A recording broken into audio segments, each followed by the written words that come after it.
Hi ma'am. Ngasise akhoi Manipur gi gaura gi chairau ba hai tare.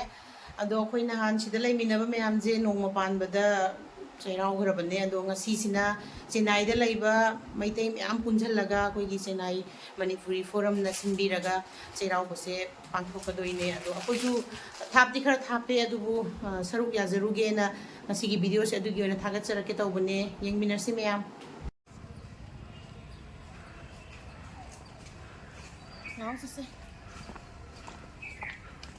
Khoi yaure mi khara di lakna re du yam laktri angang jing khara di la family gumba adagidi wali male mi khara di yam bane du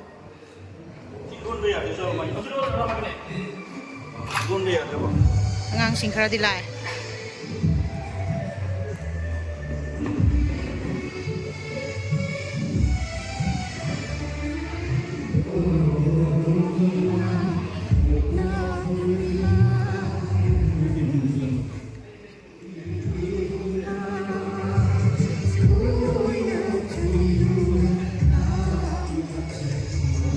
Ganda mo namage moy angang sing athen pot khara pura lae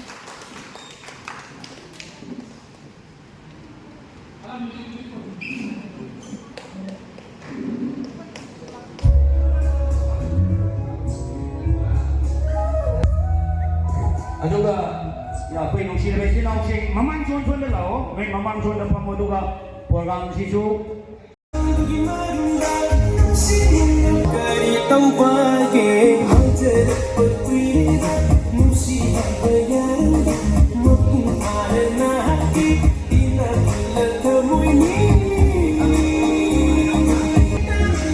koi lai kat pagi angang sing na porak pa athen poto kamona lai kat na bakan na sembiri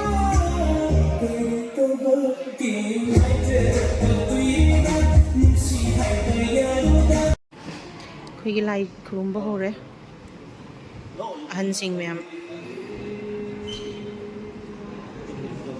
hai lai khara kacha bagi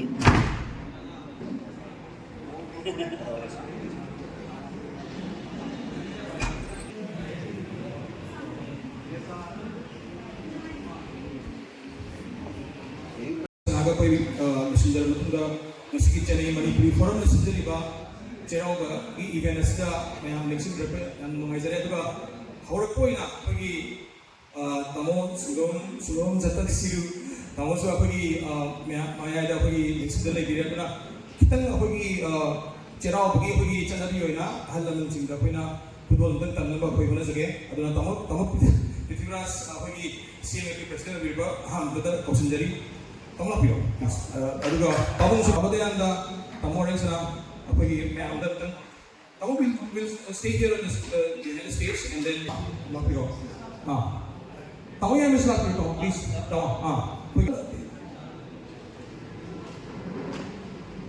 khoi gi ngasi gi chief guest da chairau bagi khudai ijagadaba ahan jing da khoi chairau bagi oina khudai amamam thank you tamo for joining us despite your busy schedule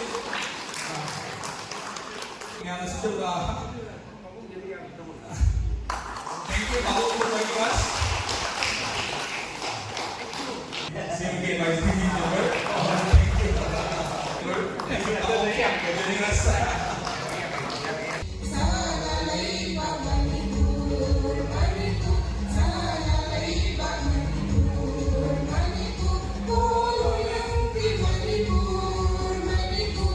all the Manipuris, because this is the start of a new year, that is 2025. I think somewhere it seems, I think we are losing that particular task and because of various external influences. So I submit to all the youngsters who have come over here especially, and I think we should look positively in every aspect. As we all know, today we have the members, executive members of the Assam Association. So now I like to call upon Mr. Deven Noloy, President of Assam Association, to give us very small, short speech. First of all, I would like to wish all of you a very happy New Year, Manipuri New Year. and let's celebrate all the New Years together. And thank you for inviting us. We are really honored and privileged to be here, to be part of Cheroba 25. Thank you once again. Invite tauba. Na mo gi sugip masama mam. Kudaya mamam.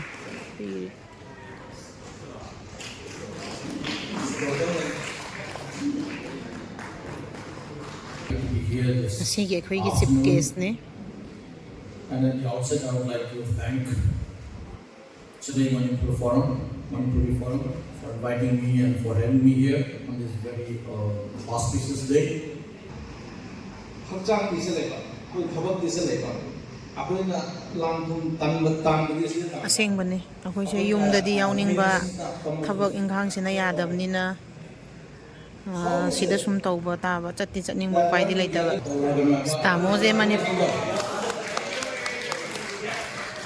Tamoje Manipuri isai yam pame ado mana Manipuri isai yam kudon tambidore. Tamo se siru ne.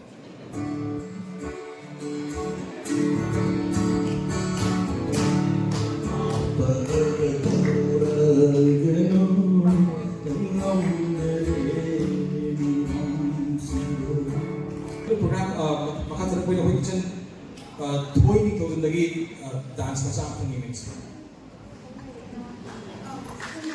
Yeah. Let's look at the switch. Sangang jagoy sador. Ai sanupi chu sagadam ne do nar lehora. Maya lakpa ngamdre si angang sador nungsiyam.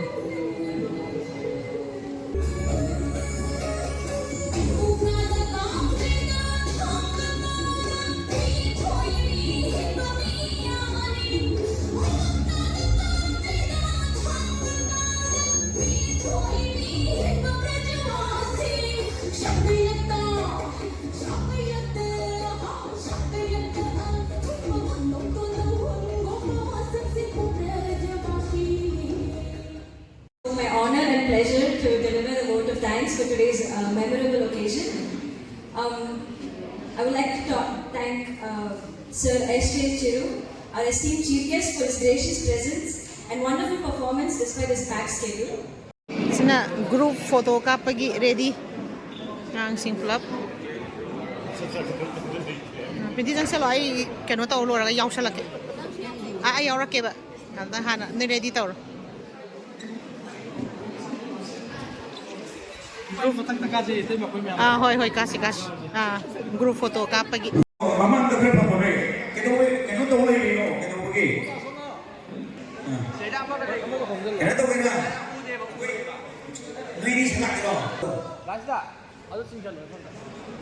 Ya, betul.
ꯁꯦꯝꯕ ꯍꯧꯔꯤꯅꯦ ꯍꯧꯖꯤꯛ.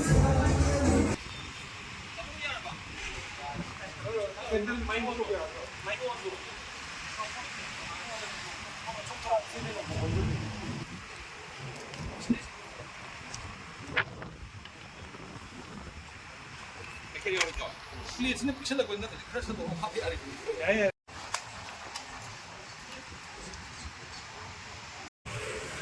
ꯁꯤꯠꯃꯟꯗꯅ ꯑꯩꯈꯣꯏ ꯄꯥꯏꯕꯒꯤ ꯂꯥꯁꯦ ꯅꯨꯡ ꯑꯣꯏꯅ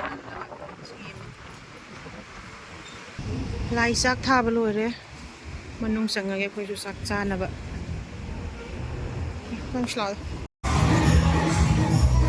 ꯃꯤ ꯐꯝꯕ ꯍꯧꯔꯦ ꯆꯥꯛ ꯆꯥꯕꯒꯤ.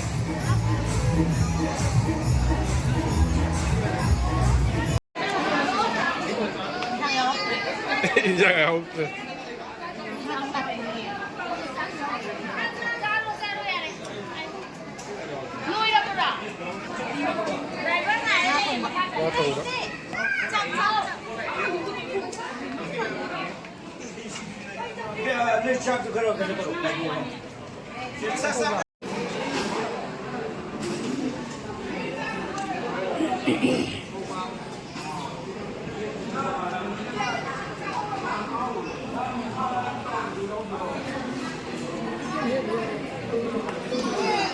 하오브라 하오에 미안해.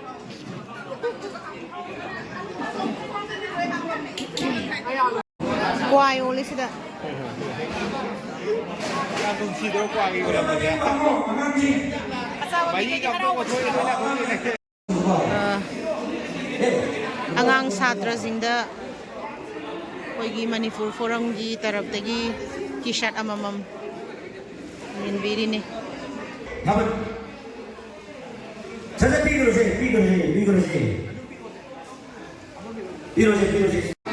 수대 포토남이. ꯑꯝꯇ ꯂꯥꯎꯕꯤꯌꯨꯅꯦ ꯏꯃꯥ ꯂꯩꯕꯥꯛꯇ ꯑꯝꯇ ꯂꯥꯎꯕꯤꯌꯨꯅꯦ. ada apa lagi sih kok? Aduh dari mana sampai ya? Ya kok, gimana bangga? Manipur gimana? Aduh kak.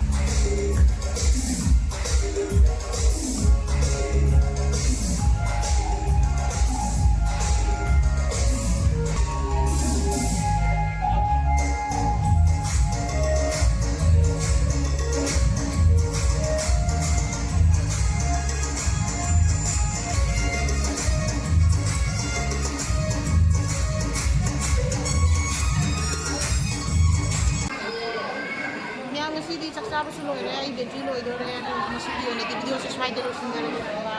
Bayam tiket.